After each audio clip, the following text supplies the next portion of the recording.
بڑھ کے استقبال کر لیتی۔ تو بھائی جب آپ پر اللہ کی حکمت کے تقاضے پورے ہونے لگیں اور زندگی میں کبھی کوئی ایسا وقت آئے کہ آپ محسوس کریں کہ تنہا رہ گئے ہیں اور کئی اپنے بھی مخالفین کی جماعت میں نظر آنے لگے ہیں، تو اس وقت پھر دل، روح، زبان اور ذہن کو یکجا کر کے سمجھ لینا کہ جب ساری دنیا ساتھ چھوڑ جاتی ہے تو رب کی رحمتیں اس وقت بھی ساتھ رہتی ہیں اور اللہ کی مدد اس وقت بھی بندے پہ کرم نوازی کرتی ہے۔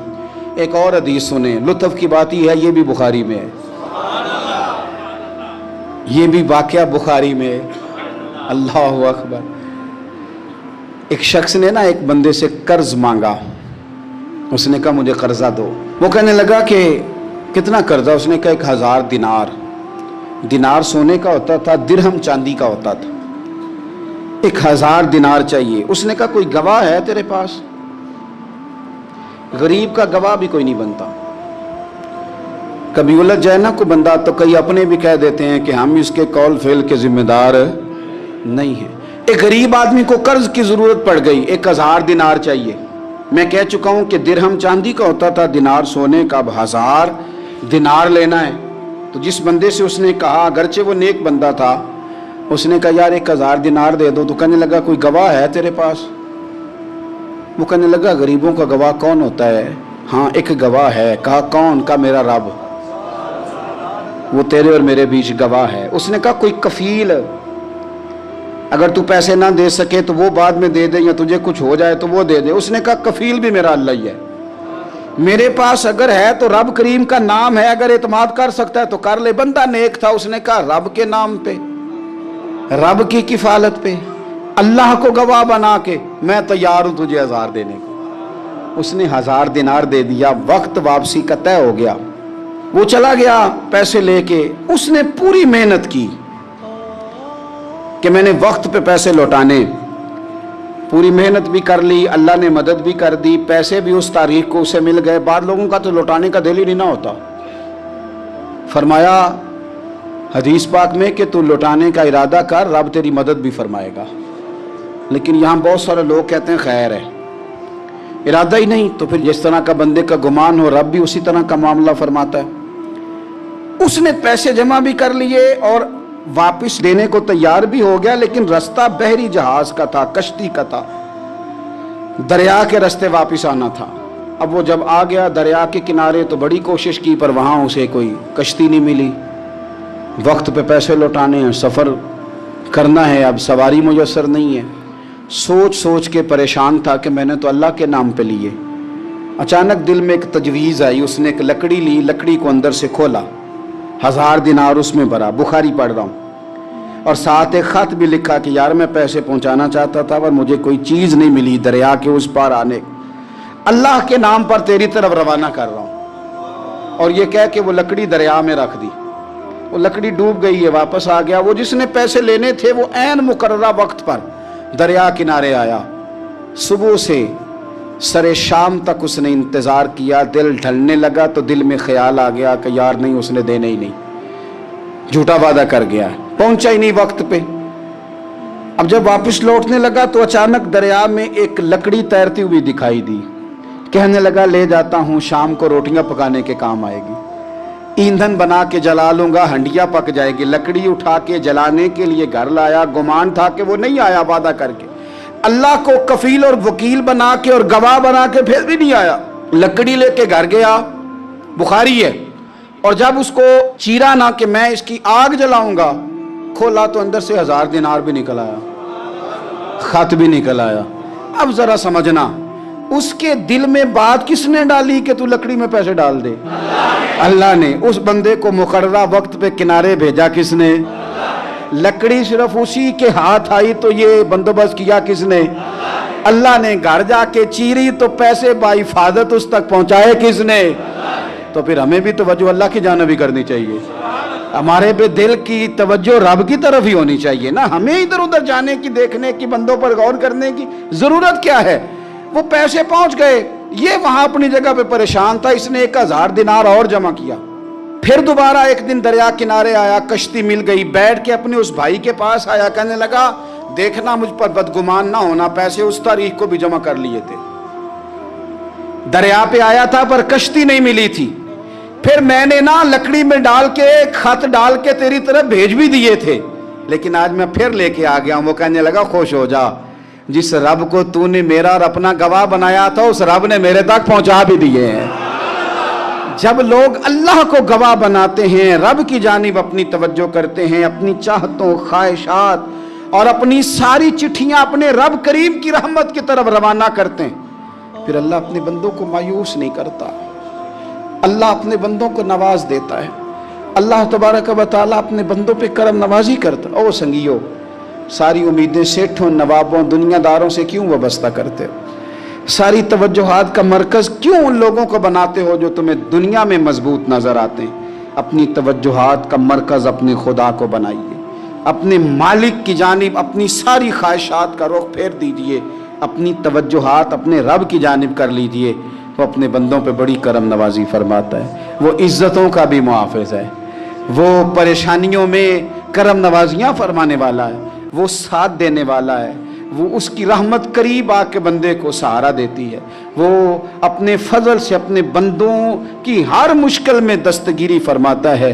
اسیاں سے کبھی ہم نے کنارہ نہ کیا، اور تو نے بھی تو دل آزردہ ہمارا نہ کیا، ہم نے تو جہنم کی بہت کی تدبیر، پر مولا تیری رحمت نے گوارا نہ کیا۔ عدل کریں تے تھر تھر کمبن، اچیاں شانہ والے، تجھے تو فضل کریں تے بخشے جامن، میرے جے منہ کالے۔ آخر دعوایا ان الحمدللہ رب العالمین۔